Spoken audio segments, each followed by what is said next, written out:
Central Library. I am the outreach librarian, and I will be your technical host today.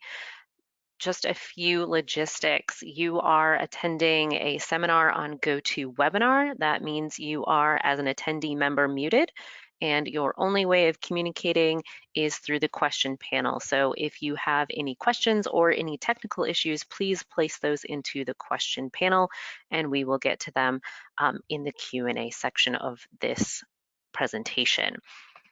First up, if you have any logistical issues, as in you can't hear or you can't see, right now there is nothing to see. We don't have our cameras up. But if you can't hear me, or in the future, if you can't see anything, try logging off and logging back on. That solves most issues. Also, a reminder, this is being recorded. So the library is recording this right now. It will be posted up on the library's YouTube channel after the fact. But if you if you ask a question or interact in any way in that with the panelists through your questions, we are recording your name and the question you ask, so be aware of that. And with that, I'm going to turn it over to our presenters today. This morning, or afternoon, so excuse me, I am at a loss. I'm going to introduce Fiona Horsfall today, who's going to be introducing the Developing a Transition Plan of Fireside Chat. Take it away, Fiona. Thank you very much, Katie. Good afternoon, everyone. Welcome to our fourth Fireside Chat on Transitions. As Katie mentioned, I'm Fiona Horsfall. I'm the Director of the Office of Research, Transition and Application in OAR, also known as ORTA. And one of ORTA's roles is to provide transition support with the objective of accelerating transitions across NOAA and simplifying the transition process in general. The goal of this series of Fireside Chats on Transitions is to provide participants with a broader understanding of research and development transition at NOAA. Today's Fireside Chat focuses on developing a transition plan, and we are honored to have our NOAA Administrator provide his thoughts on transition and transition plans in general. Today's moderator will be Dr. Bryan Cole. He's the Deputy Director for the Uncrewed Systems Research Transition Office within ORTA. And our panelists are going to be Tabitha Huntemann from NWS Office of Science and Technology Integration, Ken Veirra and John Walker from the UXS Research Transition Office, Uncrewed Systems Research Transition Office, which falls again under ORTA. Rick Stumpf is here from National Ocean Service, NCOS, and he'll have to explain that acronym to you. And Jebb Stewart from OAR's GSL, I believe it is. All the bios are posted on the NOAA library site for this chat. You can find them there. And for this chat, it is my great honor to introduce our NOAA Administrator, Dr. Spinrad. Dr. Spinrad was sworn in as the 11th NOAA Administrator and Undersecretary for Commerce for Oceans and Atmosphere on June 22nd, 2021. He returns to NOAA in this capacity after having served in several leadership roles within NOAA in the past, during which he advocated for the transition process. Dr. Spinrad's full bio is on the NOAA website, so without further ado, I will turn this over to Dr. Spinrad. Thank you, Fiona, and I appreciate the brief introduction, so I have a little bit more time to talk about this critical issue. And I thought I'd start by talking about my early career and where I started in scientific program management. That was the Office of Naval Research. Back then, and it's still true now, the Office of Naval Research was in charge of funding basic and applied research, what in the Navy budget structure is called 6.1 through 6.3. That refers to the budget characterization. And in fact, it's illegal to spend those dollars on operational work, but it was critical in our management of research at ONR to understand where that research was going, how it was going to help the fleet in terms of operations, in terms of equipping and preparing the forces.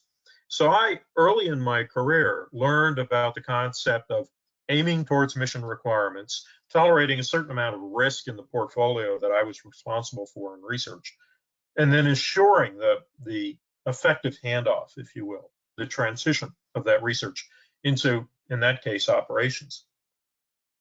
When I came to NOAA back almost 20 years ago, first with the National Ocean Service and then with OAR, I recognize the extraordinary portfolio of research that we're conducting and managing and bringing to applications. And in this case, applications went well beyond operations.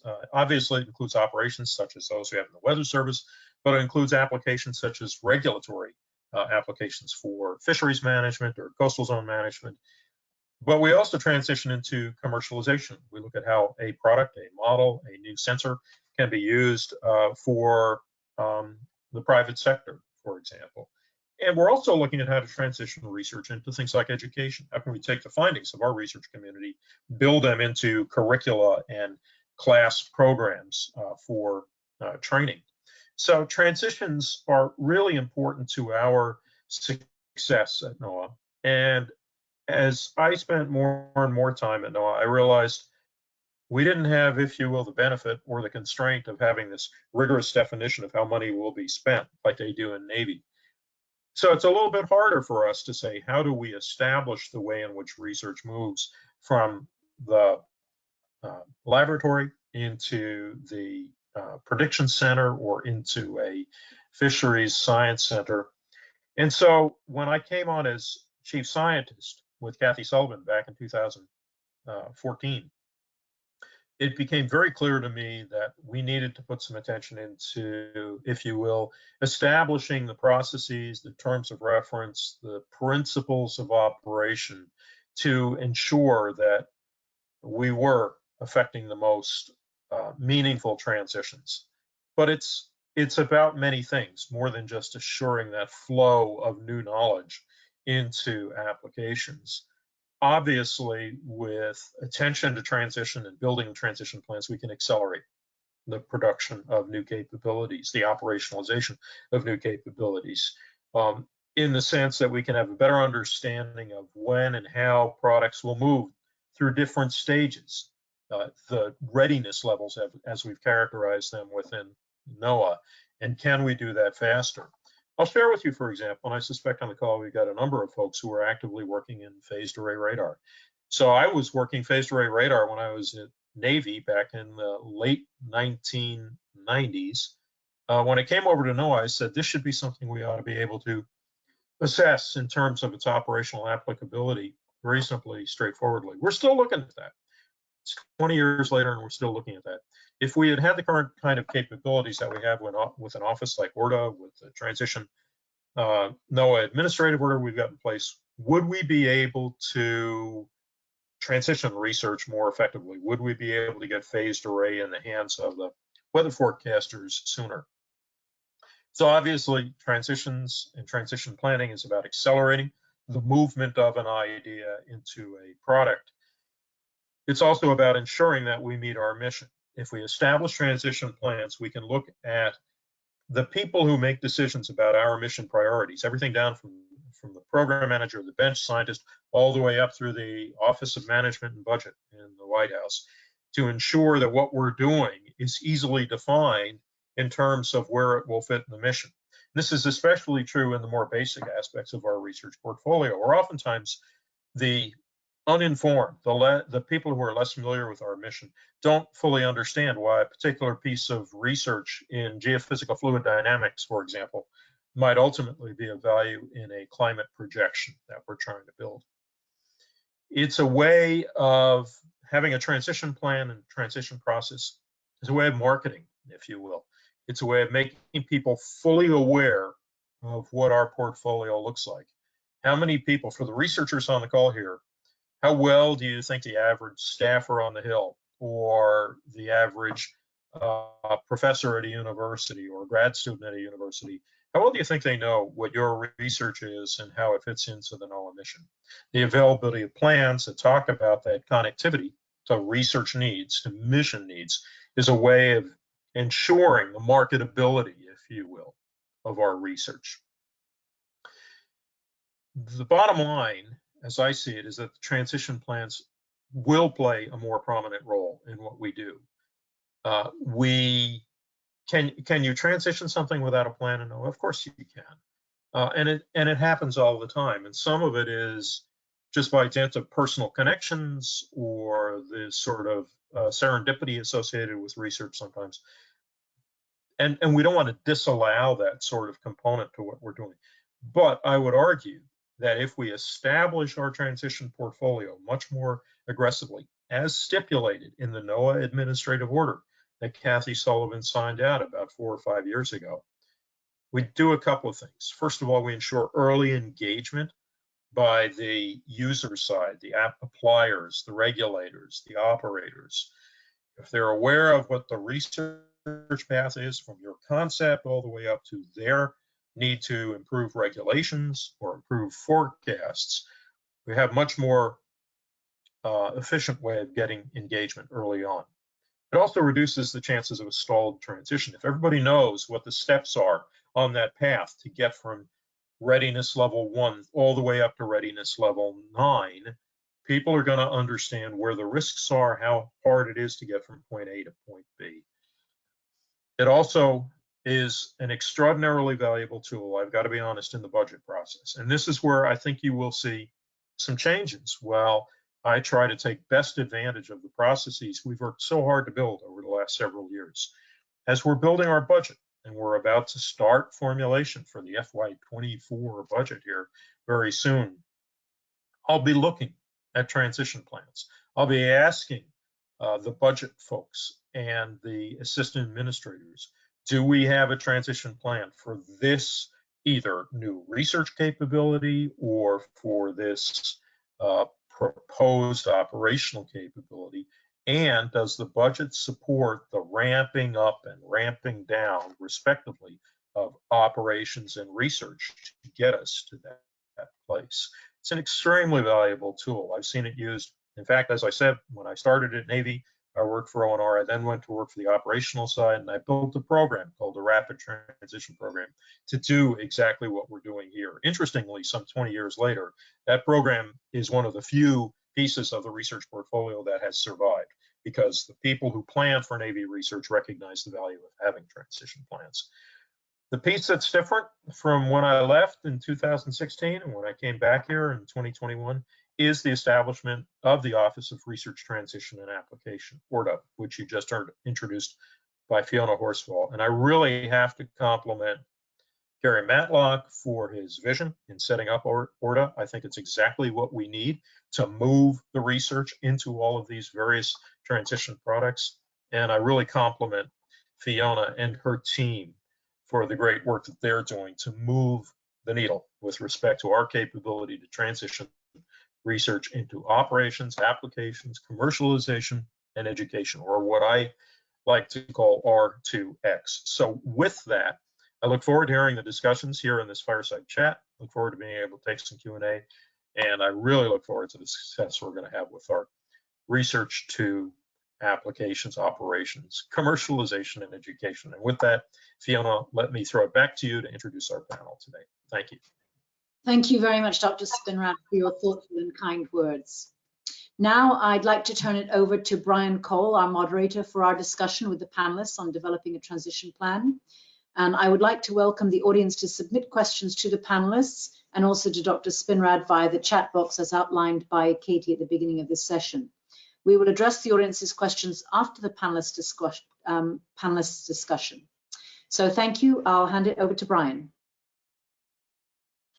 Thank you very much, Fiona. I'd like to invite all of our panelists to turn on their cameras here so we can have our chat. I'm really excited that we have such a diverse array of folks here representing multiple NOAA line offices and people working on the very closely in the transition process, supporting that across all of NOAA, as well as folks who are developing the technologies and using transition plans, and that can speak to the importance of these plans. I really appreciated Dr. Spinrad's very eloquent words talking about how important it is for these plans, how for a transition to be successful, we need to plan for that. It sounds simple, but in execution, it can be quite difficult, as anyone who's engaged in that process knows. And want to emphasize that ORTA and the folks you see here or throughout ORTA are there to help. So without further ado, I think we can dive into some of the sort of nuts and bolts of what a good transition plan looks like and how we can use them successfully across the organization. So I'll ask each of our panelists, when you start talking, just introduce briefly sort of your level of engagement with transition plans, what brings you here, and as well as the question that I'm asking. Start off for Ken Veirra here. What guidance is available right now for someone developing a transition plan?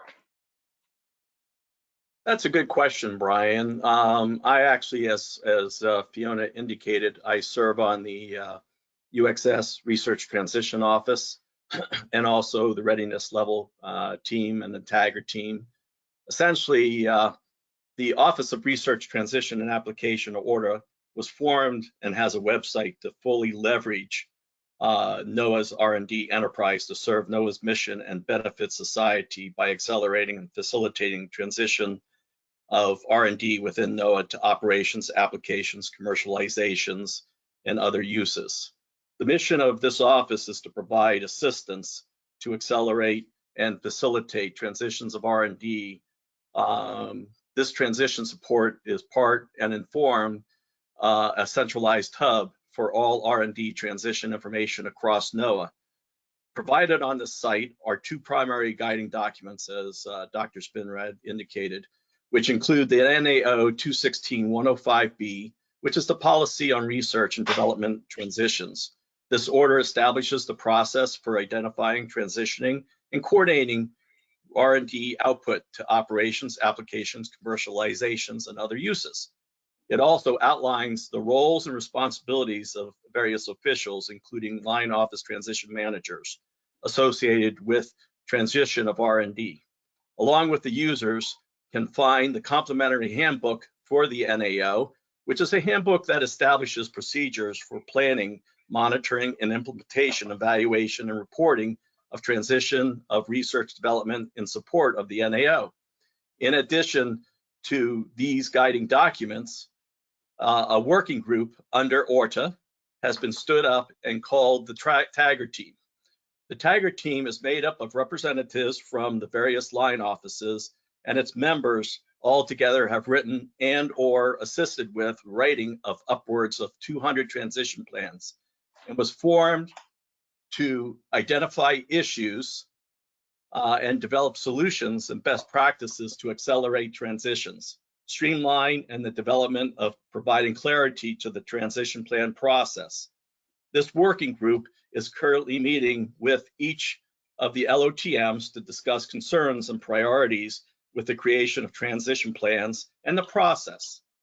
As part and result of these meetings, information is being placed on the ORTA website to assist users in the development of transition plans, which include, but not limited to, information on transition plan stages, which include the review and approval process, transition plans, points of contacts, guides on updating the transition plans process, and archiving and examples of fully signed transition plans to be used by our scientists as examples of helping them with their transition plans, and most importantly, transition plan templates, transition to operations, transition to commercialization, transitions to knowledge templates that provide them a tool to be used.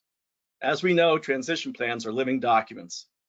And as the templates and the tools that we have been and continue to develop, there is no one-size transition plans that can fit all types of transitions.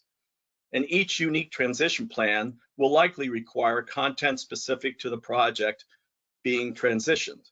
That being said, the ORTA website has many suggested tools and guidance for the NOAA staff that reflect best practices and lessons learned, leveraged from multiple line offices for the developing of transition plans, and those on the Tagger team have been and always available to assist as needed. Excellent. Thank you very much, Ken. There's a lot of stuff out there, and I see that Francis has dropped into the chat the link. So please feel free to check it out and see all the various things and growing list of things that are available for folks to use as resources when you're engaging in this process. My next question is for John. Ken mentioned this, transition plan is a living document. So John, can you speak a little bit more about what that means as far as living essence of a transition plan? Sure, no problem. And so basically what that means is you're going to have multiple iterations, multiple drafts. When you are leading a research and development project, obviously there's a lot you're looking to learn. You won't know it at the beginning, that's the whole point, right? So, but we still need to have that transition plan in place. And it's very important to have some of the basic elements, you know, who's doing the research? Why are we doing the research? What does it involve? What requirements is it addressing? Very, very important there. But you may not know exactly, you know, the best means of how you're going to implement this, how much it will cost. Cost-benefit analysis, as we'll talk about later, is something that you're going to have to figure out as you go along. And then you're going to have to understand the value only after you get the data, which would require you to build the thing that you're going to get the data in a lot of situations. So in short, you come out with your initial draft of a transition plan, and then as needed, you know, typically at least on an annual basis, you're going to revisit it, look at the elements, and try to pile on. And so from that standpoint, it's a living document with multiple versions, and it's going to get cleaner and more refined and more informative as you go. One thing I might add to that, Brian, if I may, essentially, as John said, it's a living document. And we want to make sure our end users understand that it's not, transition plans are not just internal to NOAA. They engage end users outside of NOAA. As Dr. Spinrad said, you know, transitions to commercializations, to educational institutions, even transitions to knowledge. So we want to make sure that we engage the end users, and actually they can sign the transition plans as signing on to the idea of transitioning the technology. Thank you both. Yeah, it's a really important point. And I think it's also important to highlight that they don't have to be everything. As John said, you know, they are live, they change, you update them as you go. And you don't have to know everything up front. You don't have to have all the answers. It can be very much a process of learning as you go. If you're starting with a readiness level 1, 2, 3 sort of project, you're not going to know all the answers to the questions. You won't know the costs and the benefits. Tabitha, did you have anything to add there on that front? Yeah, I could just chime in to say, you know, for example, with weather service transitions, I personally am in the weather service. We actually work with the PIs and, you know, the funding programs, whether that's somebody in the weather program office in OAR or otherwise, to identify a weather service point of contact in the receiving offices. So that's somebody who can help you find those answers about that budget estimate, a rough order of magnitude, or what requirements may I be addressing, because weather service has a pretty robust requirements, like big R requirements process. So on the weather service side, at least, we try to identify somebody who can help you as the PI, as a researcher, find those kind of answers and help you with that living document to keep it up to date on, is there a supercomputer, you know, what do they call it, moratorium happening? Am I not going to get a model upgrade for a year? That kind of thing. So definitely these should be living documents that really outline that optimal path to transition. And everybody's in this together to try to make R2O work. Awesome. Yeah, and it's so important, I know, to engage the end user early and often in the process and keep them up to date. You know, the last thing we need is, I've heard Fiona say many times, is to go out and build a washing machine and then stand around afterwards and go, what, no one wants this awesome washing machine? Look at it. So part of the goal of the transition plan is, if nothing else, have a contact, as you say, make sure there's someone you're talking to about what their needs are, so that this process can be as smooth as possible. I'm going to stick with Tabitha here for a second, and can you please talk about what needs to be in the transition plan and how they might differ depending on the circumstances of what you're trying to accomplish? Sure. So, you know, not all transition plans are the same. They have common sections, you know, each is outlining that optimal path to transition, operations or application, commercialization, whatever. And as Ken had mentioned earlier, guidance on transition plans, including kind of an accounting of all the different sections you might expect to see in a transition plan, are outlined in the NOAA Administrative Order 216-105B, our favorite part of the NAO, I guess, the NOAA policy on R2O. And there are templates available on that ORTA website that Francis and Katie had put in the chat. So some examples of sections that you'd probably see in a transition plan, right, are a high-level summary of the purpose and objectives. For anyone who's going to read this plan and maybe isn't familiar with the project, lay out what is it that you're trying to do here? Where are we going with this? You also want to include things like transition activities, the major tasks that are going to be necessary for that transition to occur. So, I mean, that should really be focused on what it takes for that transition to occur. Not as much on the science. I know that we love our work and the great science we're doing. The purpose of these documents is really focused on that transition. So what is it going to take to move this from research to X, wherever it's going? And that kind of information about those transition activities will help your adopter identify any potential red flags, to provide any suggestions to make sure that what you're doing is most compatible with that proposed landing spot. Kind of tied in with that, you'd include information on milestones and deliverables. It gives the adopters a time frame to work with. It allows them to plan for the transition, potentially develop any like operations and maintenance O&M estimates they may need to maintain this once they receive it. You'll want to outline roles and responsibilities. What is the PI responsible for versus the adopter, that kind of thing. And as Dr. Spinrad alluded to, the budget information is pretty important in these things. And I don't think anybody else here expects anybody to have a complete picture in their head of what it's going to cost once it's tossed over the fence or the transition and all that. But you can work with that receiving office if you can find a point of contact to help you kind of develop a rough order of magnitude for those expenses. You can think of it in times of time, money, staffing, equipment. All of that kind of information can be used by adopters to help them plan their future budgets, to help them prioritize transitions and hopefully get you over that valley of death and transition your research to X. Another section I like to see is the risks and mitigation. So if you're aware of any potential roadblocks, you would want to identify those and a potential mitigation strategy. And so, while you might see these common sections, I think you can kind of picture those might be different for different kinds of transitions. A transition plan for like a weather model upgrade in the weather service operations is going to have different information from something social science focused, or a transition to a different line office. Different line offices may need slightly different information. But really for all of the projects, the goal of the transition plan is really to provide that information to really lay out that path to transition and help set you up for success. So there's plenty of room for customization to help address the different needs depending on your project. Thank you very much. I was struck by something you said about the costs and benefits there. It's critical to know what it's going to cost. We have to plan for that. We have to put that out there. But I think it's also very important to understand the benefits and be able to articulate those.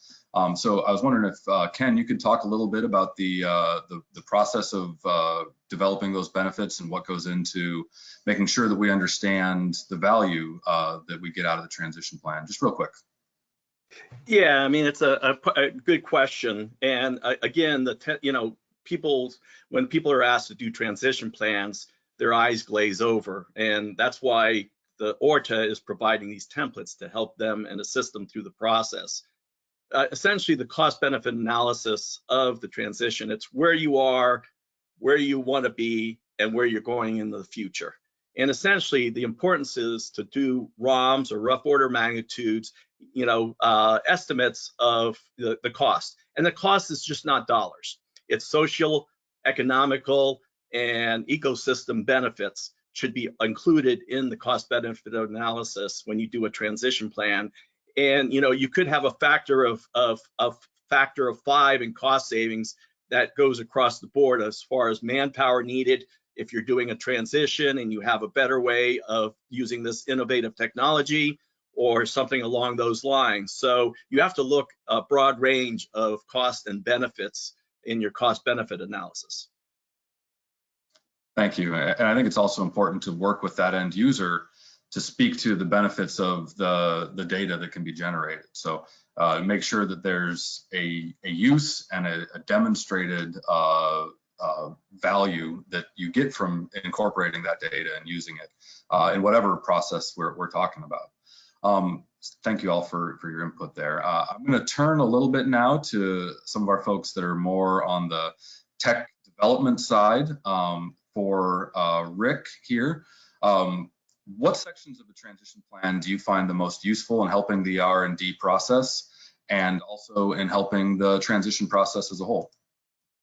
Thank you. Probably a key part on it is making sure we understand the concept of what we're trying to do. That does help the research, because if you've developed a transition plan, you're aiming towards a particular goal, and but if you define the project in such a way that you're going to address the goal that you're trying to get to, so it helps focus the mind and focus the research better in order to get to that end result as a key part.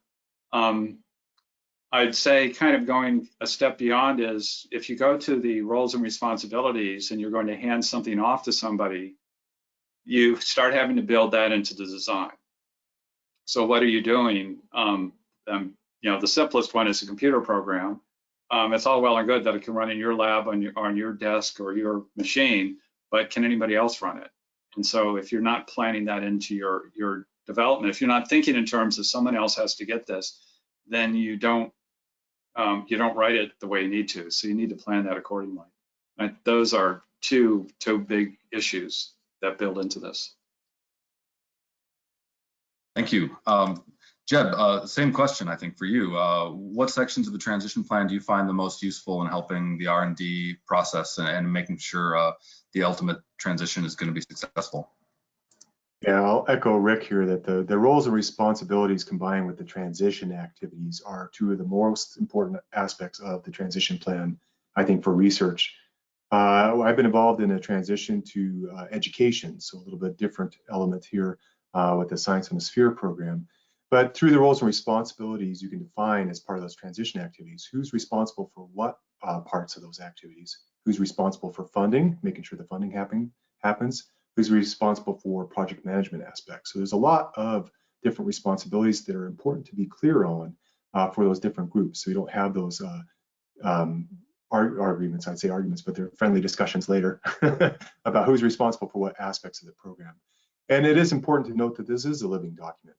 We talked about that earlier here, but the roles and responsibilities as you get into this might change. And so being at least gives you a place to start. You can start working towards those transition activities, but understanding if you encounter some difficulties that you can go back and change those aspects if you need to. Awesome, thank you. Tabitha, do you have anything to add from your perspective in the Weather Service on that? I would just add, echoing some of the comments from Dr. Spinrad at the beginning, in addition to the sections you guys just mentioned, the budget section really helps with that budget formulation. And, on the research side, the ramping up and ramping down of research to get it transitioned, but then on the operations side, being able to accept it and then maintain it. It's not just enough to kind of throw it over the fence. How are we going to maintain that going forward? So I find that budget section informative on the Weather Service side because it helps us plan and prioritize and that kind of thing. It also is useful for me personally. It really kind of helps me see whether folks have fleshed out their transition path fully. Have they really thought through that O&M tail? Have they talked to the right people about their, estimates for how much it's going to take to transition in terms of people or money or resources otherwise. So I think that in addition to the ones that Jebb and Rick mentioned, the budget section is important for me too. Yeah, it can get overwhelming. There's a lot to think about there. I'll put a plug in. I know from experience that you can often be asked to provide those things with very short turnaround times if and when you get that lucky roll of the dice and suddenly Congress or somebody else has got their focus on it. So how much is this going to cost really? What's it going to take? And if you've done that legwork up front, it's going to be a lot easier to get that information out in a timely fashion and sort of strike while the iron's hot if there is that sort of interest. Ken, I'd like to turn to you again. So how will NOAA and ORTA in particular be simplifying the process of developing a transition plan, and what kind of support are you going to be providing for folks as they're working towards this? Yeah, good question. Just to add on just a little bit, remember a transition plan is a vision. It's a roadmap of where you want to take this innovative technology in the future. And so it's a team effort. And so it's you go through review process and iterations on the transition plan, and it gets better with time. But our role should be considered as an asset to assist with the development of transition plans and streamlined processes across NOAA in ORTA. This includes everything from the creation and a review, approval, and possible updating, such that the process can be done in a timely manner. We are always looking for feedback to improve transition plans and provide best practices to the end users and those that need to write transition plans. We are working to improve the transition plan process by implementing best practices, which include identifying issues and implementing intermediate solutions. Some of these include phased solution, which is what we're working towards currently. Future automated solutions that will integrate and facilitate the entire transition plan process are being considered down the road. In addition, we are working on training that will in the future be available and will assist the users in the transition plan creation and process. Please feel free to reach out to ORTA or the Tagger team, as we can and have been able to set up one-on-one and line office requested team meetings on specific suggested line office guidance, NAO guidance, and also best practices and assistance with the creation and understanding of the transition plan process. Excellent, thank you very much. And I'll say folks at ORTA are working really hard to anticipate all the questions that everyone might have, but that's not a game you can win. So really do not hesitate to reach out if you guys have, and folks listening have any questions. They're there to help. They know this stuff in and out, and everyone is really ready and able to assist with that.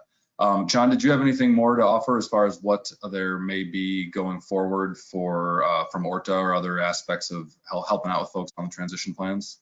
Sure. We mentioned that earlier, these are living documents. I would say very much this is a living process. We're trying to refine it, iterate it. Ken mentioned that, I think Tabitha too, this is a team process. It's a teamwork. Part of that is the LOTMs. We should, give those guys a lot of credit for their input. We are meeting with as many as we can, but outside of that, that's a resource. These individuals work very hard. So certainly I would look inside and outside. Stay tuned for updates. The transition plan templates themselves, we try to put a lot of guidance in there. So, it's great. If you can go read the NAO, that's wonderful. I recommend it if you really want to understand this process. But we try to take a lot of that and boil it down for you, and we can continue trying to do that to make it easier. Great. Yeah, it really is a team process, and it is one that we're trying to update and make as easy as possible for everybody, because we know it's overwhelming sometimes. I think at this point, we will welcome Francis to ask any questions from the audience, and I would welcome, Dr. Spinrad may be having connection issues, but if able, he can join on, and Fiona as well, to pop in and answer any questions that folks might have had from the audience. Great, thank you, Bryan. We've got a lot of questions here, and maybe I'll go over the first question to the panel. So the panel has frequently mentioned that transition plans are designed to be living documents. It should change multiple times throughout the project. But past experience has shown that after transition plans go through the signing process, it becomes really difficult to update and change your transition plans. How can we better integrate signature process with the ability to further iterate on transition plans with researchers? if I can take that, Francis and Bryan, initially. Essentially, we're writing guidance on, once a transition plan is created, how the update process should be completed. It doesn't necessarily mean that it has to go through the signature process again. If it's not a major change to the transition and doesn't change the base, dramatically, then it could be done with an updated table or a memo or attachment that can go around to those that sign the transition plan. So it doesn't have to go through a signature process in its entirety. Although there are those times when it's matured so drastically that you want to update it and have it go through the review and signature process again. But we try not to do that if we don't have to. And I'll add to that too, that's the process side of things. But one thing that we've really been wrestling with is just the mechanics of it. Most of these transition plans, they're created in a Word document, converted to a PDF, and then it's off to the whole digital signature process where it's literally sent as an attachment. And then you go in this way, and then you up with this strange version-itis thing. And after you do that once, it can be cumbersome. So as folks have alluded to earlier, we're looking at a futuristic process where maybe it doesn't require a digital signature in the sense that we think of right now, but something that would guarantee that it's being reviewed, it's being vetted, it's being acknowledged, and then some other much easier method for getting these signed. So mechanics are, we found that that's a significant part of the battle too. So we're trying to solve that. Thanks, Ken and John. I have two questions that are pretty similar, and so I'm going to try to merge them together to ask you guys. Mostly is how do you get people motivated to do a transition plan? Specifically, how do you get to know each other's culture better across NOAA? And which leads to kind of the second question of how do you approach your PIs when developing a transition plan? Are there any tips you can share that you can help to engage with researchers? Or even as a researcher, what do you hear from program managers when you make a transition plan, or when you're ready to make a transition plan? And I see Tabitha there jumping in here. Go ahead. Right. Well, so honestly, I'll say it's a little bit of carrot and stick, right? I know that for WPO funded competitions, there is a requirement to write the transition plan. So there's your stick, but we try to make it easy on folks to do this. So like I said earlier, for things coming to the Weather Service, the Weather Service's Science and Technology Integration Office, our Research to Operations team, which I'm a member of, we help WPO identify Weather Service points of contact for these different projects that WPO has funded. And so those are folks at the receiving offices that really help you gather the information you need for a transition plan. So I think that most of the folks who are doing this research want to see it get to where, to operations, to application, to get somewhere.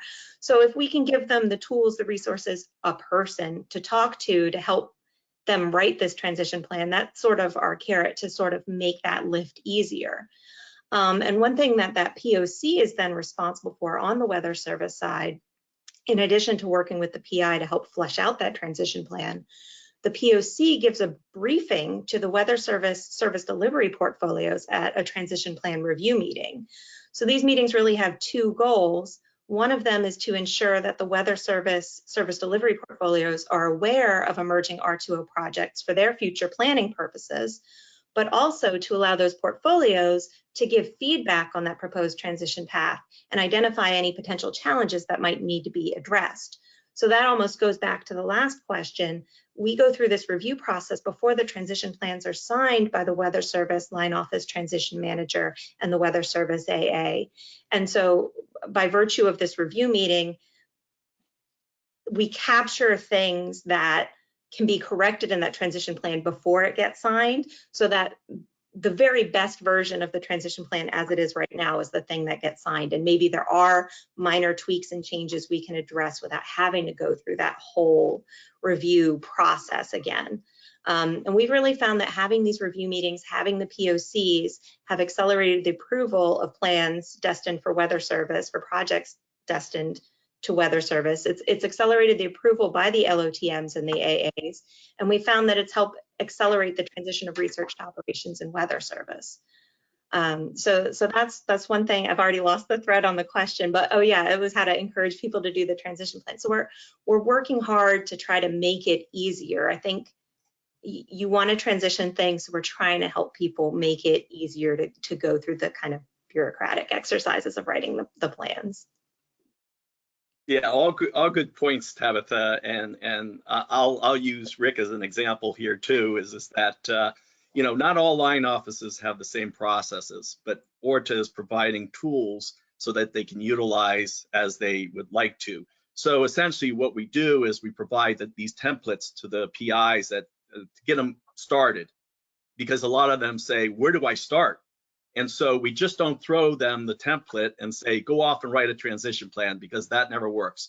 So essentially what we do is we offer our assistance, and then we have like a one-on-one with their team or the PI and discuss what goes into the transition plan and work with them along the way. So Rick, I don't know if you have any input on, you know, your experience in your writing the transition plan using the templates. Well, I'll vouch for the support you all give. Because it became much simpler with this support from you all as to what to do and to get this done. So that there's a resource there that, you know, when this all started off, here's the executive order, go write transition plans. And that doesn't work, but because there was a lot of confusion on all our parts, and this is definitely making a big difference on making it easier to get these done.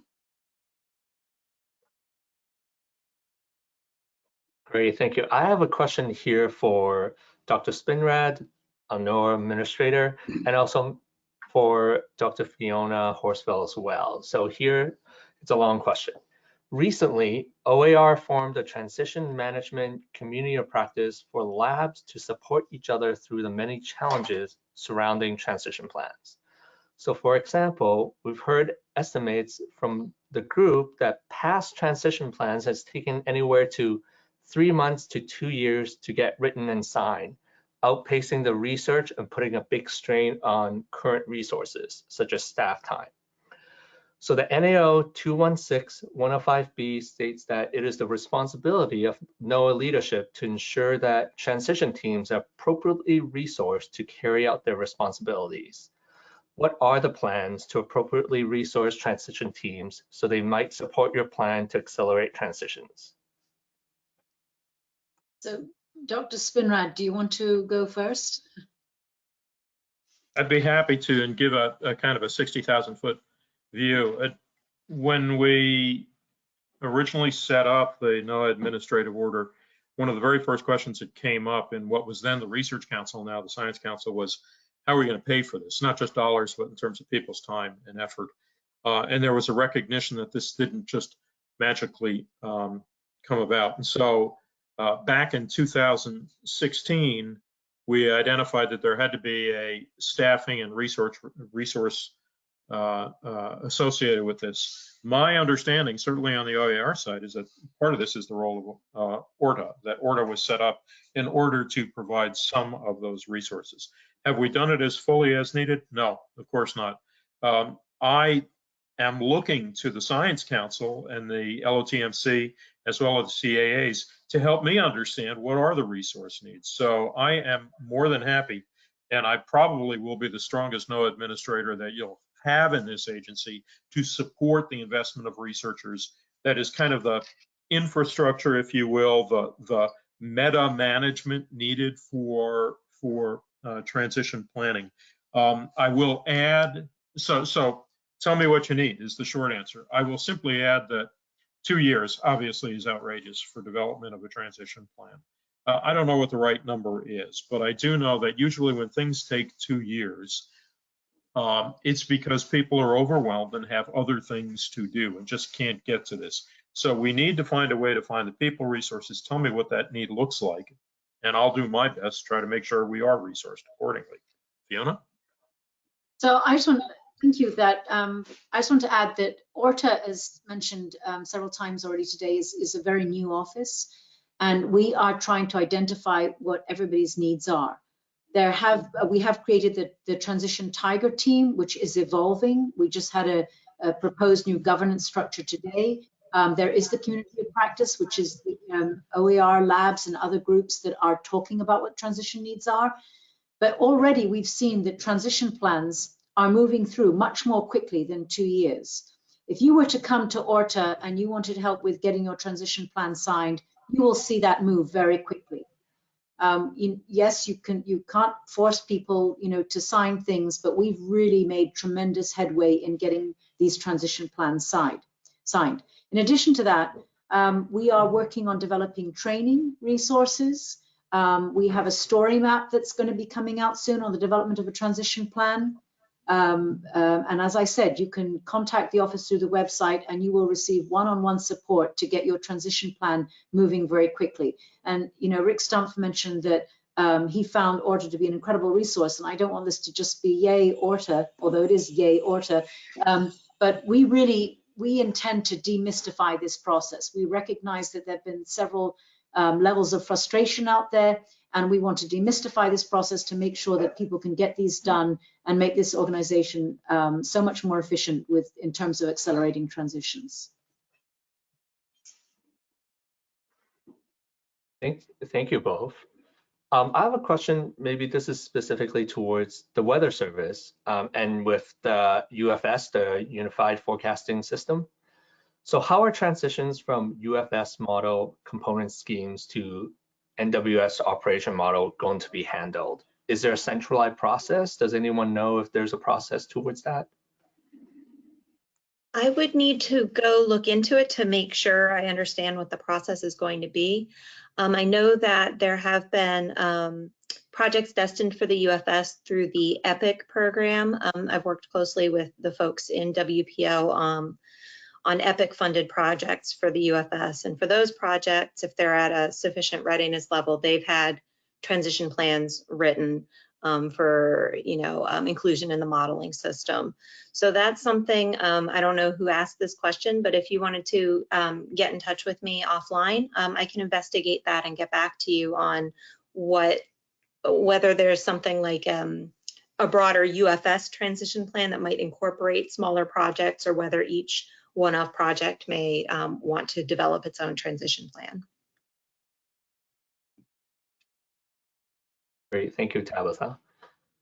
Here's another question about signatures. So we're seeking higher level folks, AA, DAA, to sign off on transition plans. Often and rightly, the main questions is, what is my return on investment going to be? How do I know I should allocate scarce resources for this? And of course, before we do the research, our answer rightly is, we don't know yet. So how do we deal with this fundamental question? How can we commit to support technology before we fully understand the ROI? How do we make the receiving office comfortable signing before knowing the ROI? Well, if I may, I'd like to take a first stab at this. I'm sure others will like to jump in as well. Just keep in mind that the approval, the signature on the transition plan is not a commitment of funding. It is an acknowledgement that, yes, we've reviewed this project and where the vision for how it would go and mature and be implemented into operations, commercialization, what have you. And we agree that it's worthwhile pursuing this, and we support at least investigating this. It has nothing to do with signing on the dotted line for committing resources, which oftentimes may not be there. But as Fiona mentioned earlier, a well-done transition plan will be objective in capturing those things. It will not confine itself by what resources we may or may not have available. And sometimes it may be a return on investment and save you. Other times, with the cost-benefit analysis, it's got a tremendous amount of benefit, but it's going to require additional input of funding. If you have a well-written transition plan and a well-executed R&D project that produces a high RL readiness level, product, RL 7, RL 8, at that point, then the discussion could be made, well, we need to go pursue funding, or we need to figure out the budget. But on day one, signing the transition plan does not put your commitment on that. I would just like to add to that, we recognize that several projects have funding shortfalls. And we actually do have a plan to address that. We'll keep our fingers crossed. We're attempting to create a bridging fund program to help with those issues. You can't forecast today what's going to happen in 5 or 6, maybe 3, 4, 5, 6 years into the future, but we need to have something in place to address that, because a lot of the PIs are developing very valuable projects. And like I said, there may be a funding shortfall or something else, and we need to be able to be here to help get the projects into place, funding and not funding. Yeah, think of it this way too, is that the transition plan, like John said, as we repeated here, it's a vision or roadmap. It's for situational awareness to provide, where you're going with this technology, these innovative technologies. The other thing to say is some of them are really complex, and you need a roadmap. You need to get it pen to paper, write it down, so you have the roadmap of where you're going to end up, because it could be between various line offices, it could be between multiple end users outside of NOAA. So you're trying to get everybody on the same page, and that's really why you write the transition plan, for situational awareness and visibility on your plan and the implementation strategy down the road. Francis, I'm going to suggest that we have time for one more question before we have to start closing out. No problem. So this is the last question for the panel. So when developing a transition plan, say the plan's going between the labs to the intended recipients like the Weather Service, where do we find ORTA or OSTI involved in this process? When do we start contacted by them, or do we contact them for enhancing this process? So if I heard that correctly, it's kind of a question about when to get in touch with STI for maybe Weather Service transitions. Primarily, the office that we've coordinated most closely with over the last couple of years on the R2O team and STI is the Weather Program Office and OAR. So how that's been working is, as the funding competitions have happened each year and new awards are granted, R2O team works closely with the program managers at WPO to identify potential POCs and receiving offices for projects. And then we usually have something like a joint PI POC kickoff to introduce the PIs to their POCs, walk them through what is a transition plan, why are we doing this, it's so great, you really want to do this, and bring people together. So usually the contact is actually, I think, been initiated by STI out to the PIs and to the POCs. But at any time, if you wanted to get in touch with us, my contact information was in the chat, or you could reach out to the Weather Service LOTM, Steve Smith, and we'd be happy to talk you through or figure out if you need a transition plan, how to do that, who you need to talk to. Hope I caught that question right. Great, thank you, Tabitha. So again, everybody, thank you so much for attending this fireside chat, and thank you so much to our panel and to Dr. Spinrad. We are trying to change the culture in NOAA in terms of transition plans, and through these fireside chats, we intend, as I've mentioned, to demystify this whole process. We want to make it easier for everybody across NOAA in developing these. We serve all of NOAA, by the way. We're not, even though we're housed in OER, we are serving all of NOAA. So thank you again for attending today's fireside chat. I thank everybody, our speakers, our attendees, and especially Dr. Spinrad. And please do look out for the next one. We'll be designing that. It'll happen probably in about 3 months now. And we look forward to seeing you then. Thank you, everyone. Thank you all for joining us. The library was happy to host this for you. As you end this, please know that your questions were recorded and they will be shared with the panel afterwards. And following this event, there's going to be a quick survey, I believe, that pops up. If not, please email the library at library.seminars@noaa.gov and tell us what you think and any feedback you have. Please have a safe and enjoyable rest of your day.